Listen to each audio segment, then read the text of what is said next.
Hi everyone, I'm Dr.G.Kavitha, Associate Professor, Department of Information Technology, BSc Crescent Institute of Science and Technology. We are going to deliver a lecture on cloud security, which is an emerging topic of today's technology.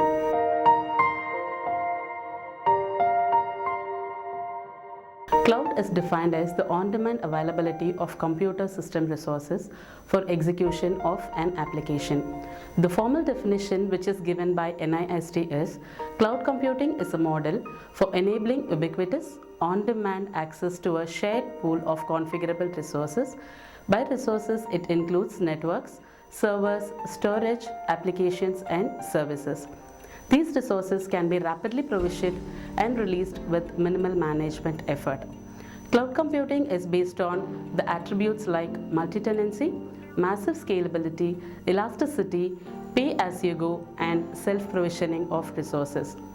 The major challenges which are faced by cloud today are the availability and reliability, security and privacy, interoperability, performance, and portability. Companies are still afraid to use clouds today, which is because of the security concern.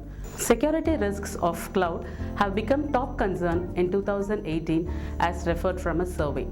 Security has been a primary and valid concern from the start of the cloud computing technology, which is because the loss of control by the cloud service consumer, and this poses a serious threat to data integrity, confidentiality, and privacy. Security has also considered data breaches, compromised credentials, broken authentication, and account hijacking. In a cloud service, there are many questions to be addressed which determine the risk to the information privacy and security. The questions which are to be answered are: who are the stakeholders involved in the operation? What are their roles and responsibilities? Where the data is being kept? Whether the data is replicated? And what are the relevant legal rules for data processing? How will the service provider meet the expected level of security and privacy? To address all these issues, it is necessary to have transparent policies with regard to processing of personal data. All the stakeholders need to specify the requirement for cloud computing such that it meets the expected level of security and privacy.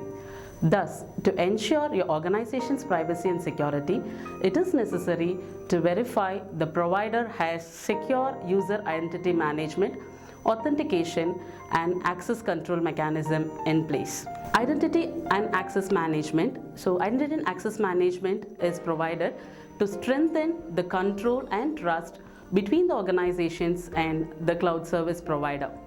For cloud service provider, this identity and access management will accelerate the migration of the IT application from the corporate networks into the traditional trusted cloud service model. For the cloud consumers are concerned, these IAM processes will protect the confidentiality and integrity and manage the compliance of the information which is stored in the cloud.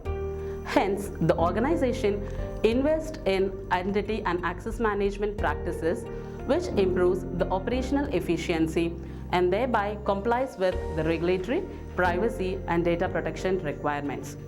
So there are a few definitions to identity access and management, and these are authentication, authorization, and auditing. By authentication, we mean the process of verifying the identity of a user or a system. Authorization is the process of determining the privileges the user or the system is entitled such that identity is being established. Auditing takes place after authentication and authorization, which means it is a process of review and examination of authentication, authorization, and verify the compliance with the security policies and the procedure.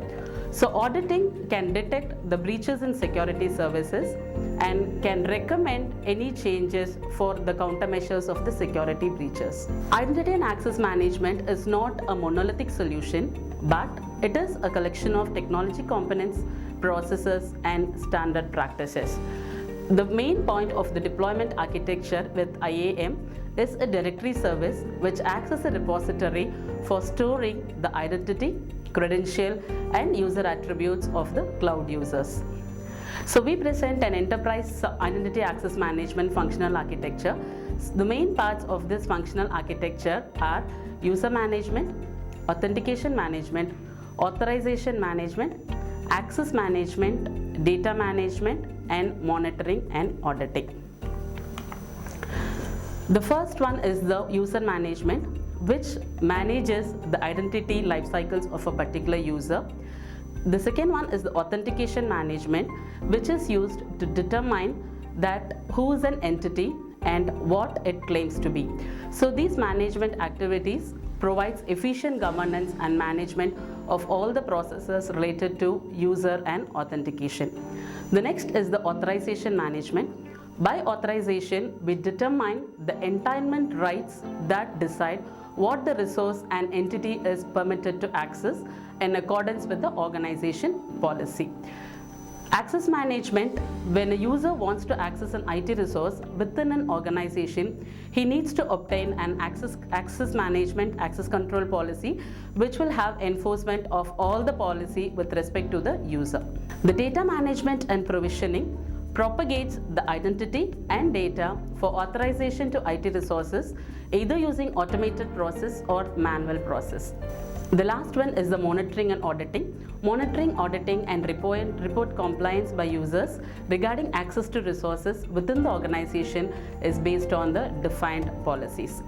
Apart from the business activities, IAM also supports the operational activities like provisioning, deprovisioning, credential and attribute management, entitlement management, compliance management, and identity federation management.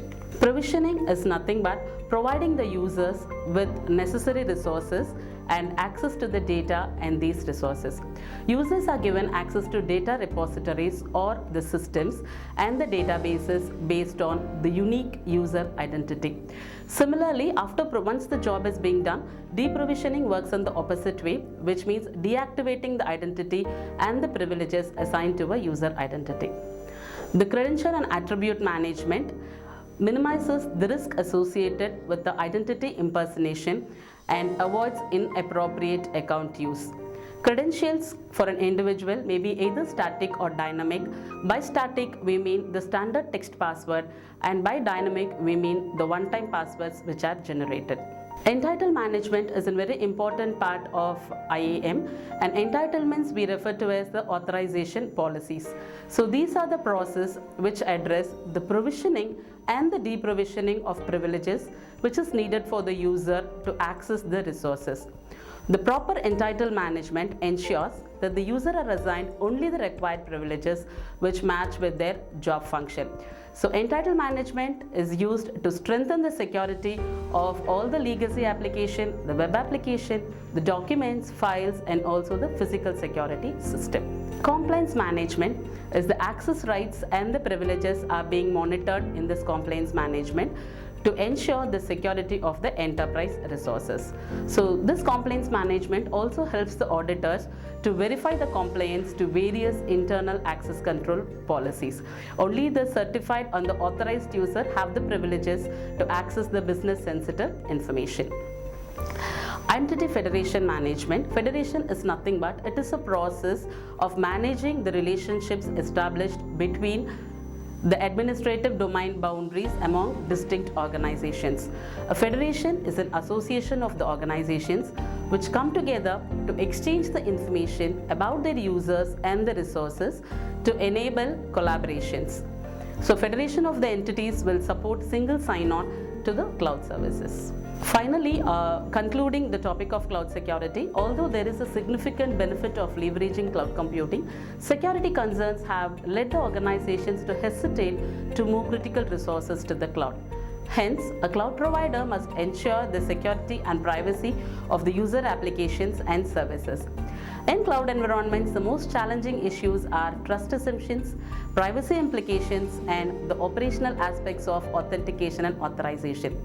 The identity access management model, which we have discussed, provides an end-to-end security identity throughout the cloud and the enterprise. Thank you.